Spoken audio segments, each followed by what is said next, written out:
up on Dialogue Weekend. Chinese President Xi Jinping is the first Chinese president to visit Myanmar in nearly 2 decades. What does the trip mean for the country's long friendship? During the visit, the two sides are talking about their shared future. What new areas are being explored? And Myanmar is a key partner in the Belt and Road Initiative. Will the trip bring new momentum for the China-Myanmar Economic Corridor? Now on Dialogue Weekend. Welcome to this edition of Dialogue Weekend. I'm Xu Jianduo. Here with me in the studio are Zun Ahmad Khan and Victor Goh. Welcome to both of you. And just as we reported, President Xi Jinping has just finished his historic visit to Myanmar, the first in nearly 2 decades. And also the visit marks this new beginning, or we call the new era of this bilateral relationship. Obviously, very important relationship. But let me explain a little bit the political jargon in case people are not familiar with it. You know, the new era, or what basically means, I think it's the two countries decided to build the relationship into a common community of shared future here. Shared future, a lot of people ask, what does that mean? That means you share your peace, you share your prosperity with your friend. That's a shared future. I mean, for me, at least for one thing, right? Absolutely. I think China and Myanmar are neighboring countries. They share a very long land border, and there are many ethnic groups and local communities sitting on both sides of China-Myanmar border who for thousands of years keep crossing into each other's towns, villages, etc., intermarry and exchange goods and sending kids to school in the other country, for example. So the exchanges among the people, especially in the border region, are very, very deep. And culturally, they are very close to each other. And historically speaking, there are lots of historical exchanges and contacts. So I think when President Xi Jinping said that China-Myanmar relations are entering into a new era, and the two nations and the two countries need to really strive to build the common interest, community of the common interest, I think that really speaks very loudly and eloquently about the current status, but also about the future upside of China-Myanmar friendship. That's right. And when we speak about the future of this bilateral relationship, it reminds me of actually Myanmar is the third country which decides to go ahead with China to build this community of shared future. Pakistan, where you're from, is the first country to have such a relationship with China. You know, I was looking deeply into the coverage of the Myanmar-China cooperation, the proposed cooperation, the way Myanmar is located. It's a neighbor of China's with deep cultural and obviously historical linkages. And of course, this idea of a shared future, a prosperous future, about win-win cooperation is something that Pakistan and Myanmar share in common in their vision when it comes to cooperation with China. So for instance, in Pakistan, you know, we in 2015 were looking for energy infrastructure. We needed investment and interest in our economy, and China stepped up to do that. Similarly, in Myanmar, if we look at the situation right now, Myanmar is a very resource-rich country. Myanmar has immense potential even in terms of human resource. It's a big country. It's 50 million people. And of course, you know, it's a country that can further improve, given that right now they have faced a few challenges. China has stepped up at a right time to allow for solutions to those challenges, including poverty alleviation, infrastructure, energy infrastructure, among others. Yeah, you mentioned about the win-win cooperation. I would describe that as one of the features, important feature of the Chinese foreign policy, or when it comes to the Belt and Road Initiative. China stresses very much about in its cooperation with other countries, it's a win-win. Because I think people understand, if you win only, the other side loses from the deal, and then it's not sustainable. Nobody will continue to do business with you. And so this is also, I think, in line with the Chinese philosophy of the balanced relationship or reciprocity, say, like in this relationship. And it's the same with the Myanmar too. Absolutely. I think from the way that the Chinese people look at the world today, all the countries, big or small, they should be treated equal. And equality between and among nations should be the rule rather than the exception. And also, philosophically speaking, China always believes that no one is less smart than I am. Absolutely. Actually, everyone should be equally smart. So if you really want to get the upper hand over your friend or your competitor or your opponents or another country around you, you probably can do that once or twice, but you cannot always put yourself on top of the others. For example, only by treating each other as equals and show each other respect can the relations be long-sustaining, and it can continue much longer for mutual benefit. So don't try to outsmart your competitors or outsmart your neighbors, and don't try to put yourself on top of the other countries. That's the stupidest international strategy I've ever come across. It's been happening for centuries. As a big power, sometimes they tend to dictate your affairs, your domestic affairs. Yeah. And the good thing is like China refused to do that, partly because from Chinese experience, because China was once a semi-colony of Western powers. So China understands how painful it is for a country. Somehow you have to accept, for example, you wouldn't want to accept a piece of loan, you have to accept such conditions, this and that, political conditions, strings. You have to accept that, otherwise, sorry, no loans.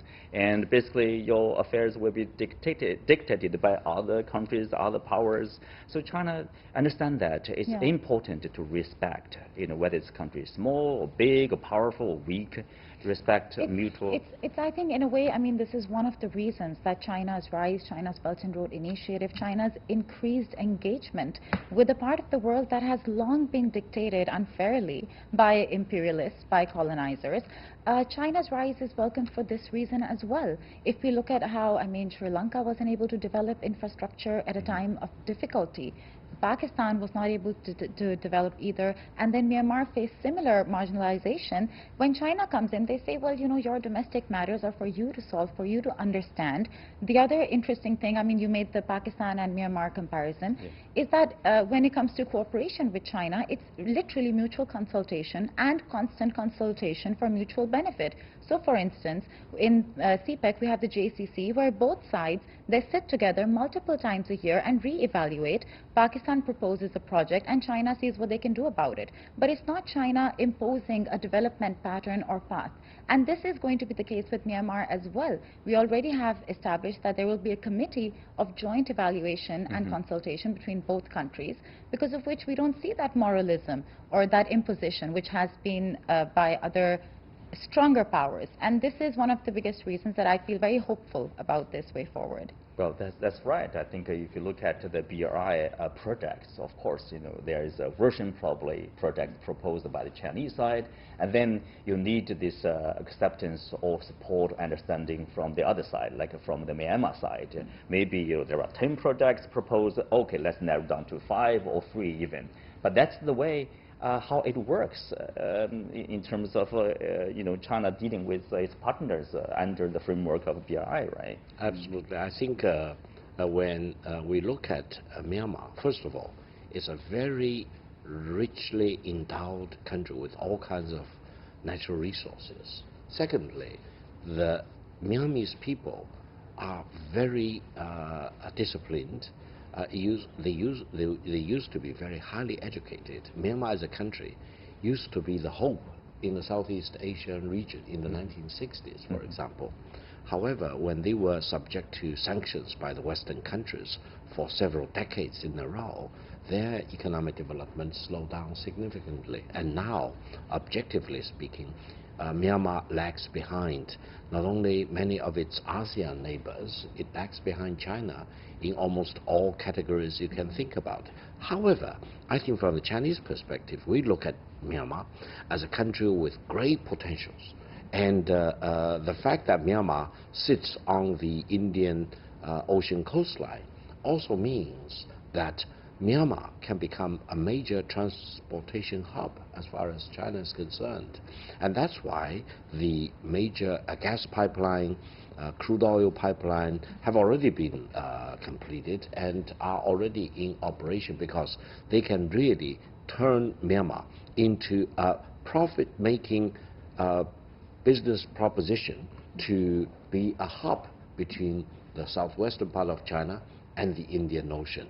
And going forward, I think the economic corridor that's very much talked about between China and Myanmar, especially China's southwestern part and Myanmar, can bring lots of jobs to the Myanmarese people, can help mobilize a lot of manufacturing capacities in Myanmar, and eventually, I'm sure, it will be the Myanmarese people who will benefit from such close infrastructure-related investments, cooperation, and Myanmar will be able to be in a position to get rid of several decades of lack of development and can really be an equal partner with all the other ASEAN members and the international community in terms of good economic development. That's right. If you look at this, the proposal, both nations are talking about this economic corridor between China and Myanmar. That's from Yunnan, Kunming, city of Kunming in southwestern part of China, and connect the border area to the middle of Myanmar. That's until Mandalay, the city, and then from the city go to two directions. On the east, I think that's Yangon, the new expansion, the new city, and then of course on the west that would be a deep sea port, a special economic zone, the so-called three pillars. So there is a economic zone across the border and a special economic zone over the southwestern part of the seaport, and then the new expansion, the new development of Yangon, the commercial capital actually of the country. So if it's fully developed, if this potential is fully unleashed, you can see, I mean, how many jobs and also the profits. Economic stability. I think this is the first and foremost priority of countries along the BRI, especially that have these kind of projects like economic corridors envisioned with China. So I think, I mean, taking from Mr. Gao's point as well, China is in the region. For China, the stakes are much more long-term. So China realizes from its own experience of 40 years of very successful reform and development, that the economy is going to be the basis for other kinds of stability, for other kinds of happiness quotient of a country. So when we envision an economic corridor that talks about job creation for a country like Myanmar, we're actually solving many other problems, many other challenges that these countries are facing. I'll also point out that when we talk about special economic zones and ports, a lot of the criticism coming towards these propositions is that are they going to be viable, are they going to be long-term feasible or not? And these are very valid concerns to have. For this, I mean, what both the Myanmar government, the people of Myanmar, the business community should cooperate with their Chinese counterparts, their partners, and think about long-term impact, the long-term plans they have. So for example, we can talk about a port. It can be a successful transit port. The location is obviously geostrategically very viable. But if we want a special economic zone, maybe the groundwork can start beforehand to see where will the industry relocate from. So these are probably questions that that Myanmar will have to address, just like Pakistan is addressing at this point. That's a good point. I think if you look at the Chinese own experience, of course, I mean, infrastructure is important, education is critical in the country's success, economic success, because we understand, you know, in the Chinese proverb, almost like if you want to get rich, you build a road. Because for Myanmar, the Yangon, there's a port, but the port is not able to catch up with the country's development. They need some expansion. So if we have a deep sea port on the western side of this country, yes, this is important for gas and oil pipeline to China, strategically speaking, but also very important for this country to do more trade with other nations, I mean, through the Gulf of Bengal and the Indian Ocean. Absolutely. I think you have different perspectives and different ways to look at Myanmar. If you look at Myanmar all by itself, then you may come up with one development strategy for Myanmar. However, if you look at Myanmar as a neighbor of India to its west and China to its north, holy cow, then you realize, oh my God, all the upsides are around me, because if I can really build up a corridor to the west, linking myself with Bangladesh and India and the Indian subcontinent all the way to the west, or if I can build up a corridor to the north, linking with China's Yunnan province, China's southwestern part, and the 1.4 billion Chinese consumers, this is the upside for Myanmar. So rather than looking at itself as kind of isolated on the western edge of the ASEAN region, it's all of a sudden can realize that Myanmar is in the potentially most exciting part of the whole world. And the upside is there, but you need to have capital, you need to have investment in infrastructure, you need to build roads, railways, airports, seaports, you name it. You need to build up cyber connectivity, financial connectivity.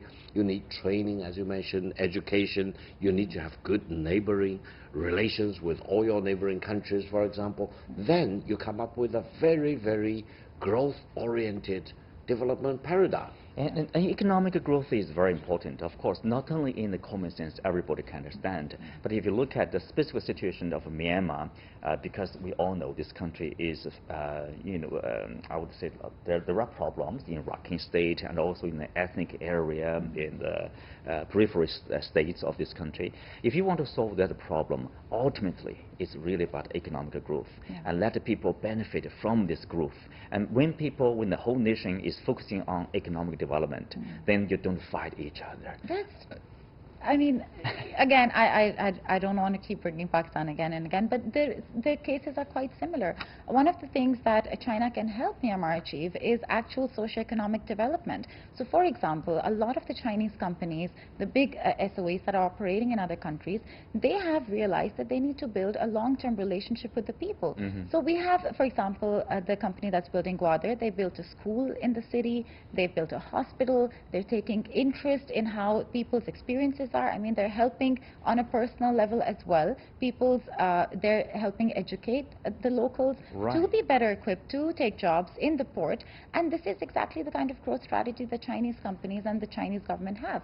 So in Myanmar, if you have a port that's operating, it's creating a lot of jobs, it's helping Myanmaris get exposure, and of course it's helping modernize the economy. And in such a situation you would see that there are fewer reasons to conflict, because it's the dearth of resources that really fuel conflict, and infrastructure can be a great way to bridge that. That's right. It's also boosting trade at least between China and Myanmar. If you look at the trade, for example, in the first 9 months in 2019 and also in 2018, you see the growth has been double digits, like 13%, 17% between China and Myanmar. Of course, both sides will benefit from such exchange of goods and services. So long term, with this implementation of those projects, I expect a much faster growth and a much longer time. Absolutely. When we look at the world economic development, you see major seaports like Rotterdam, like New York, etc., and more recently like Hong Kong, Singapore, Shanghai, etc. They not only serve their own need, but then they actually project their trading capacities way back into the hinterland. Rotterdam is not only serving Dutch as a country, for example, they serve Germany, all the other countries nearby, for example. Therefore, while Myanmar has a, relatively speaking, medium-sized population around 50 million, so they do not have huge amount of demand, for example.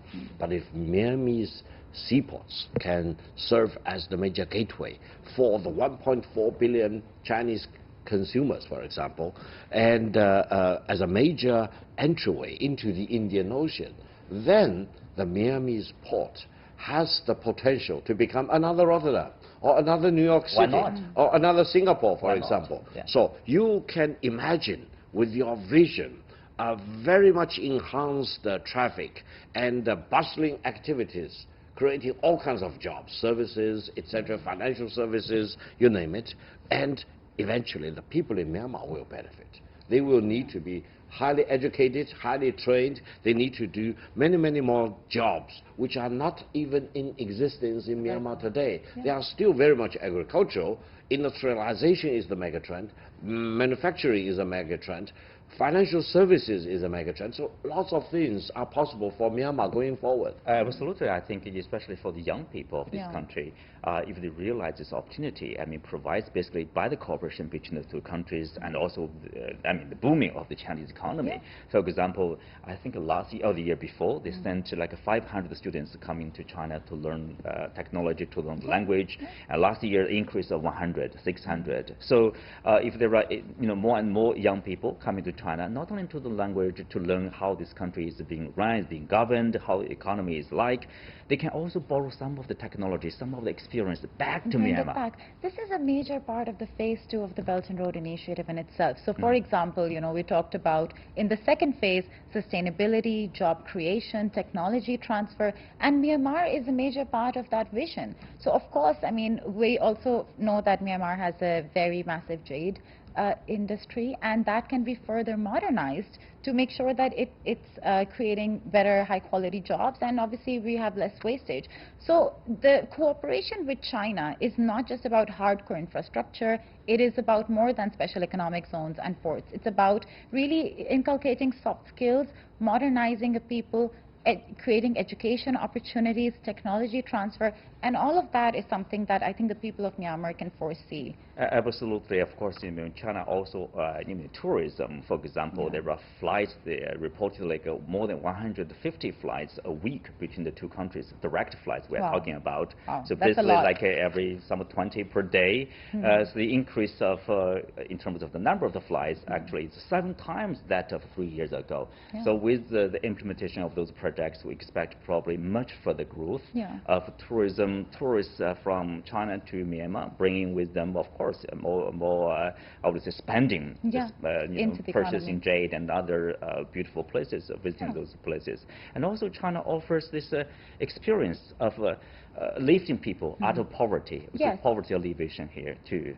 Yeah. China's own experience, I mean, is one that a lot of countries can learn from. And Myanmar, with more than 30% of the people below poverty line, this must be right now big on the government's agenda. So the projects that they are envisioning with China at this point have a lot to do with solving these basic issues that their economy and society is facing. So of course, I mean, China, other countries along the BRI, they constantly highlight how China has successfully, through policies, through taking interest in people's education, health, basic amenities, improve the quality of life of their people. And this serves as a major example for countries that are facing those issues. Well, we had a similar stage. We were once, I guess, as poor as Myanmar, even much poorer than Myanmar.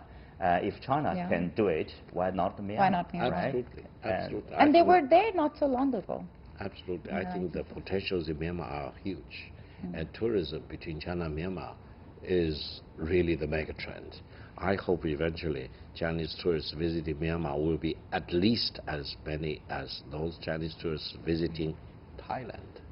And probably it will surpass the Chinese tourist number visiting Thailand going forward. That should be the goal. That should be the hope for China and Myanmar. Let's all looking forward for a bright future for Myanmar, as well as Myanmar cooperation with China, the bilateral relations.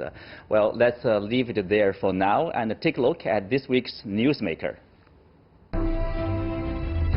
Владимир Владимирович Путин.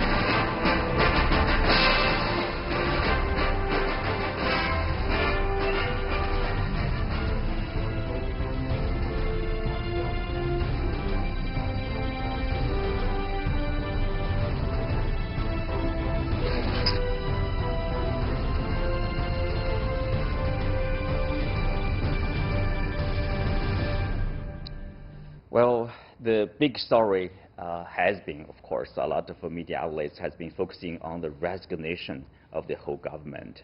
But I think the most substantial story is really about the recommended amendment of the Constitution.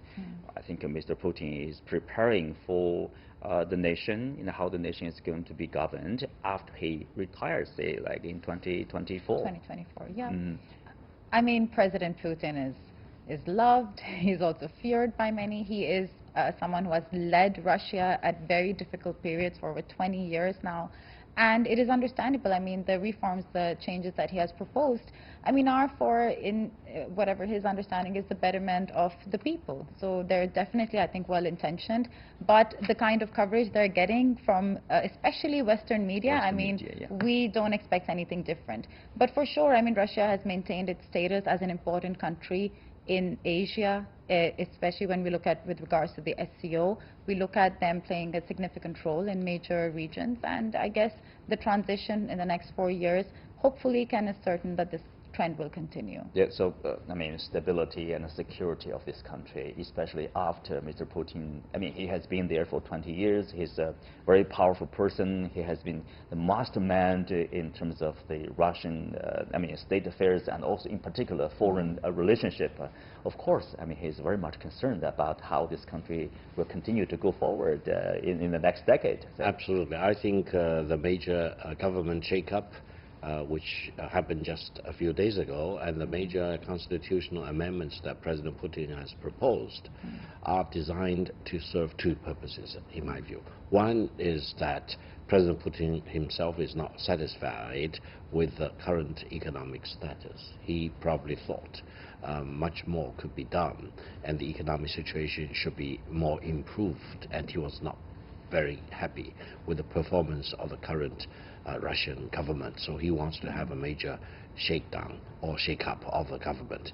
Secondly, I think he is preparing for what may happen in 2024 and after 2024 when he is scheduled to retire from the presidency. So the major proposals he made for the realignment of the relations between the federal government and the local governments, between the presidency, the parliament, and the prime minister, for example, and his cabinet, etc.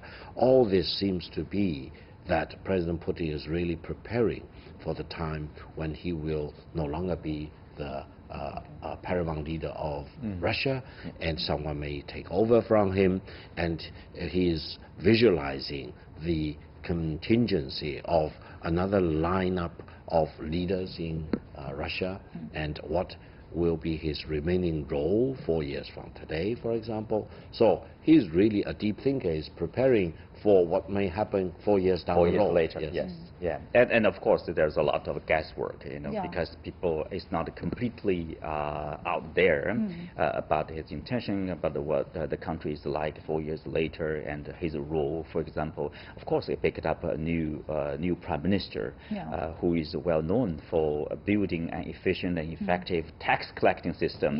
Seems a technocrat, hopefully that will help with the country's economy. Innovating in the economy. And I think in that sense, Russia also has a lot to learn from China as well in terms of how to innovate their economy better. So they cannot continue to rely so much on their oil energy and gas resources, and they perhaps need to understand that development and innovating, you know, maybe also encouraging better quality education, etc. These are things that they need to work on, perhaps. And also probably people would say there is an understanding of like he's also concerned with you know, the sovereignty issue, especially vis-a-vis, you know, with the Western you know, world, in particular the United States. You know, they know there is this almost hostility between the two sides. So even after his retirement, I mean, the hostility probably will continue to be there.